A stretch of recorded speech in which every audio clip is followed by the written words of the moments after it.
Something fundamental shifted in global food production this month. And if you don't understand what happened between February 1st and today, you're going to feel it in your grocery bill within weeks. Because what we're witnessing isn't a temporary supply shock, it isn't weather, it isn't even a logistics problem, it's a signal. The first visible stage of a pattern that's repeated itself across every civilization that ignored resource mathematics. And once this pattern reaches critical mass, it doesn't slow down, it accelerates until collapse. Let me show you the data first, then I'll prove why this matters more than anything you'll read about food security this year. India banned rice exports on February 3rd, not reduced them. Banned them completely, that's 40% of global rice trade gone overnight. Pakistan followed 72 hours later with wheat export restrictions. Indonesia announced palm oil quotas. 3 of the world's top agricultural exporters simultaneously restricting food shipments. But that's just the visible layer. Here's what they're not connecting. Global wheat stockpiles dropped to 168 million metric tons in January. That's a 14-year low. Rice reserves are at their thinnest levels since 2008. Corn inventories fell 18% year over year. And fertilizer prices, the actual foundation of modern agriculture, are up 340% from 2019 levels. Not 34%. 340%. Ukraine and Russia together produce 30% of global wheat exports. That supply has been disrupted for 24 months. The Black Sea grain corridor collapsed in July 2023. It never fully recovered. Meanwhile, China stockpiled 69% of global corn reserves and 60% of global rice reserves as of December 2025. They're not doing this randomly. They see something. Now here's the part that should absolutely terrify you. The global population consumes approximately 2.5 billion metric tons of grain annually. We currently produce 2.8 billion metric tons. That's a 12% buffer. Seems comfortable until you realize that buffer has been shrinking every single year since 2019. We're producing less per hectare despite more fertilizer. Yields are declining while demand increases by 80 million people annually. Let that sink in for a moment. We're in a system where production is flattening, reserves are depleting, and the largest consumers are hoarding. And the pattern, this exact pattern, says we're in stage 2, the vulnerability phase. The moment where the math starts catching up with the illusion of abundance. And every time this has happened before, without exception, stage 3 follows. Scarcity, price explosions, social destabilization. So let me show you something, because this isn't speculation. This isn't a doomsday prediction. This is historical documentation. Verifiable, repeatable. And once you see it, you'll understand exactly why what happened in the first week of February 2026 matters more than the last 5 years of agricultural policy combined. There's a sequence, 4 distinct stages that every complex society moves through when they mismanage the relationship between population and food production. It doesn't matter if it's ancient or modern, doesn't matter if they have technology or don't. The mathematics are identical. The outcome is inevitable. Stage 1 is genuine abundance. Real surplus created through available land, favorable climate, and a population below carrying capacity. Food is cheap. Everyone eats. Storage systems overflow. This stage can last generations, even centuries. The society expands, population grows, confidence builds. Stage 2 is where the trap closes without anyone noticing. The population crosses an invisible threshold. They're still producing enough food, but the margin shrinks. So they compensate. More intensive farming, more fertilizer, more irrigation, clearing more marginal land. And here's the critical part, it works. Yields stay stable or even increase. The society feels successful. They've solved the problem through innovation and effort, but they're actually mining the future. Topsoil erodes faster than it replenishes. Aquifers drain faster than rainfall refills them. Soil quality degrades from over-fertilization. The system stays productive, but it's becoming fragile. One bad season away from exposure. Stage 2 is the most dangerous phase because it feels like stage 1. Abundance appears stable, but the foundation is eroding.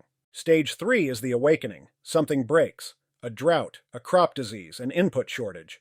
Suddenly, yields drop. Prices spike. Reserves deplete faster than anyone projected. And here's what always happens. Export restrictions. Nations stop sending food outward. They hoard for internal stability. Trade networks fragment. The global system that made everything feel abundant shatters into localized scarcity. Governments try interventions, price controls, rationing, emergency imports. None of it addresses the underlying problem. You can't legislate rain.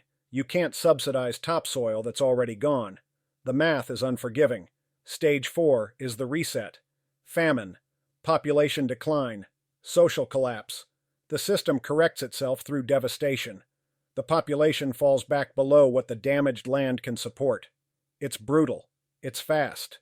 And it's happened more times in human history than we want to acknowledge. Now let me prove this pattern with 3 documented examples. Different civilizations, different continents, different technologies, same sequence, same outcome. The Maya civilization, 250 to 900 AD. At their peak, 15 to 20 million people across the Yucatan Peninsula. Higher density than most of rural Central America today. Massive cities, sophisticated astronomy, advanced mathematics.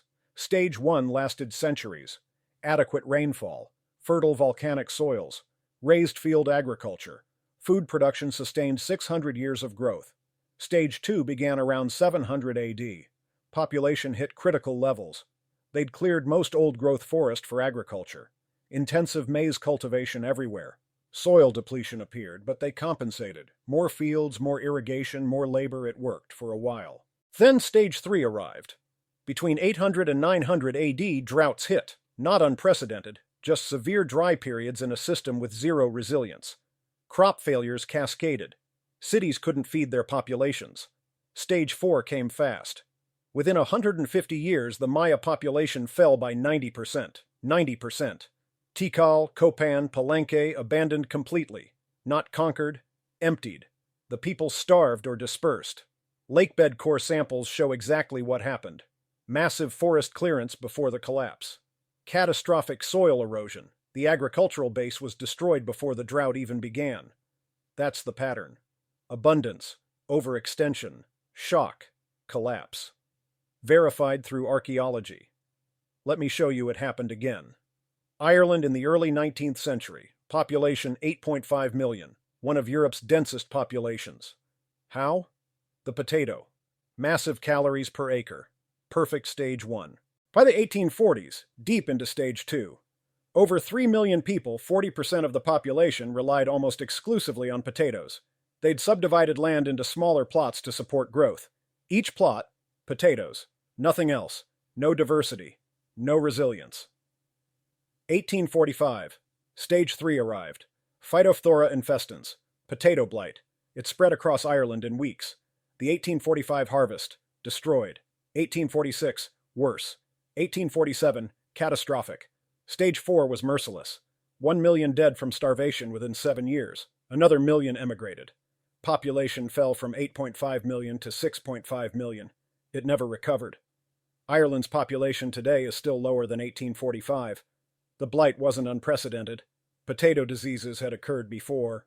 What made this catastrophic was total lack of redundancy. One crop, one food source. When that single link broke, the entire system collapsed. Same pattern. Abundance through monoculture, vulnerability through lack of diversity, external shock, population collapse. Documented in census records, emigration logs, death registries. One more example to prove this transcends era and technology. United States, 1930s. The Great Plains. Farmers plowed millions of acres of native grassland for wheat. Profitable. Mechanized. Classic stage 2. Intensify because it's working. But they were destroying the ecosystem. Native prairie grasses had root systems 10 to 15 feet deep. They held topsoil, prevented erosion, retained moisture. Shallow-rooted wheat removed the only protection. Then came drought, 1930 to 1936. It hit a system stripped of resilience. Without deep roots, topsoil turned to dust. Windstorms carried it in massive black clouds. 100 million acres destroyed. Stage 4. 500,000 people displaced. Farms abandoned. Mass migration to California. In 1935, 850 million tons of topsoil were blown off the Great Plains. The productive capacity was physically removed by wind. Same pattern. Agricultural intensification, ecological degradation, environmental shock, collapse. 3 examples. Maya, Ireland. Dust Bowl. Same 4 stages, same outcome. Now let's apply this pattern to February 2026, to what's happening with global food systems. Because every single characteristic of Stage 2 transitioning to Stage 3 is visible right now. Characteristic 1. Declining reserves despite maintained production. Check. We're producing 2.8 billion metric tons of grain. But stockpiles are falling year over year. The buffer is eroding. That's the signature of late Stage 2. Characteristic 2. Input dependency increasing. We're using more fertilizer to maintain yields. Nitrogen fertilizer use increased 47% globally between 2000 and 2020, but yield increases slowed to 1.1% annually. We're working harder for the same output. That's soil degradation, that's resource depletion masked by intensification. Characteristic 3. Geographic concentration of production. 4 countries, United States, Brazil, Argentina, and Ukraine, produce over 60% of globally traded grain. 3 countries, China, India, United States, produce 50% of global rice. That's the opposite of resilience. That's systemic fragility. Characteristic 4. Major producers restricting exports. India's rice ban, Pakistan's wheat restrictions, Indonesia's palm oil quotas. This is exactly what happens in early Stage 3.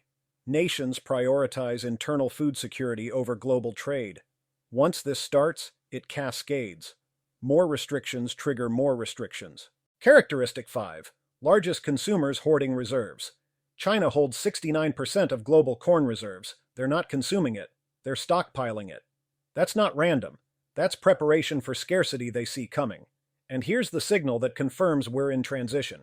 Fertilizer prices up 340% from 2019. Fertilizer isn't optional in modern agriculture. It's the foundation. Without synthetic nitrogen, global crop yields would fall by an estimated 40 to 50%. We're producing 8 billion people's worth of food with chemistry, and the chemistry is becoming unaffordable for much of the world. Natural gas prices drive fertilizer costs. Natural gas produces ammonia. Ammonia produces nitrogen fertilizer. When energy prices spike, fertilizer becomes inaccessible, and we've seen energy price volatility since 2021 that hasn't stabilized. This week's export restrictions aren't isolated policy decisions. They're early warnings. Governments are seeing the same data: declining reserves, rising input costs, yield stagnation, climate volatility. They're responding rationally. Secure food for our population first. Stage 3 begins with food price inflation outpacing wages. Rice that cost 50 cents per kilogram suddenly costs $2. Wheat flour doubles. Cooking oil triples. Food doesn't disappear. It becomes unaffordable for the bottom 30%, then 40%, then 50% of income distribution.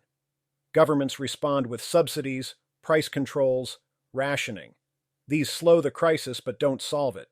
You can't subsidize food that doesn't exist. Then comes the social response: protests, food riots, political instability. We saw this in 2008 and 2011. Food price spikes triggered riots in 48 countries. The Arab Spring was partly driven by wheat price increases. Timeline: next 6 months, continued export restrictions. Food prices increase 30 to 60% globally. Protests in import-dependent nations. Next 12 to 18 months, yields decline from weather volatility or input shortages. Reserve stockpiles deplete faster. Some nations face actual shortages. Humanitarian crises emerge. Objection 1. Technology will save us. GMO crops, vertical farming, precision agriculture. The problem: technology requires inputs: energy, water, nutrients. You can't genetically modify a plant to grow without phosphorus. Technology optimizes resources. It doesn't create them. The Maya had sophisticated agricultural technology. Didn't save them. The Dust Bowl happened in the most technologically advanced agricultural system of its time. Technology doesn't override mathematics. Objection 2. Global trade will buffer regional shortages. Wrong. That assumes exporters continue exporting during scarcity. They don't. We're watching it now. India, Pakistan, Indonesia restricting exports to protect domestic supply. Global trade works during abundance. It fragments during scarcity. Stage 3 is defined by breakdown of trade networks. Objection 3. Governments will intervene with strategic reserves and emergency aid. Governments already are intervening. It's not working. Strategic reserves handle temporary disruptions, not systemic shortages. International aid can't handle synchronized global food stress. When multiple regions face shortages simultaneously, there's no surplus to redistribute. If we're in late stage 2 transitioning to stage 3, positioning matters. Principle 1, food security is local before it's global. Dependence on global supply chains creates vulnerability you can't control. Principle 2, essentials maintain value when systems destabilize. Food, water, energy don't depreciate during stress. What history shows preserves security: productive land, agricultural property with water access, decent soil. During the Dust Bowl, farms with intact resources maintained value.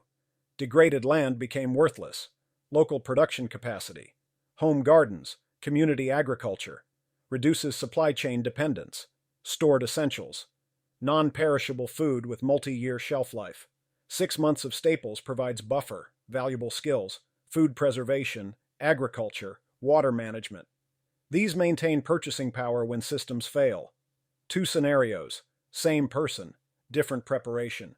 Scenario A, 100% dependent on supermarkets, no food storage beyond a week, assumes continuity.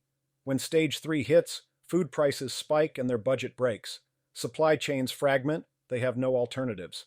Scenario B, 3 months of staples. Basic gardening skills, understanding of preservation, relationships with local producers. When stage 3 hits, they have time. Buffer, options. Not immune, but not immediately devastated. Same person, different preparation, completely different outcome. What happened in the first week of February 2026 wasn't the collapse, it was the warning. India's export ban, Pakistan's restrictions, Indonesia's quotas. These aren't isolated policy decisions. They're symptoms of a pattern that's been building for years. We're in stage 2, the vulnerability phase. Production is maintained, but fragility is increasing. Reserves are declining. Input costs are rising. Geographic concentration is extreme. And now the export restrictions have begun. Stage 3 doesn't announce itself with sirens. It creeps in through policy changes and price increases that seem manageable until suddenly they're not. The pattern is documented. The Maya collapsed when they ignored resource mathematics. Ireland starved when they eliminated agricultural diversity. The Dust Bowl displaced hundreds of thousands when they mined topsoil faster than nature could replace it. Same pattern, same stages, same outcome. The only question is whether you're positioned for what's coming. Because ready or not, whether you believe it or not, the mathematics don't wait. They don't negotiate. They don't reverse. They only resolve. And if understanding this pattern changed how you see global food systems, what the real risks are, what you can actually control, then you need to see what I'm releasing next. Because the next breakdown covers exactly how to build resilience at the household level. Specific foods to store, specific skills to develop, specific positioning for the transition that's already beginning. The pattern is here. The mathematics are clear. The early signals are visible. What you do next determines everything.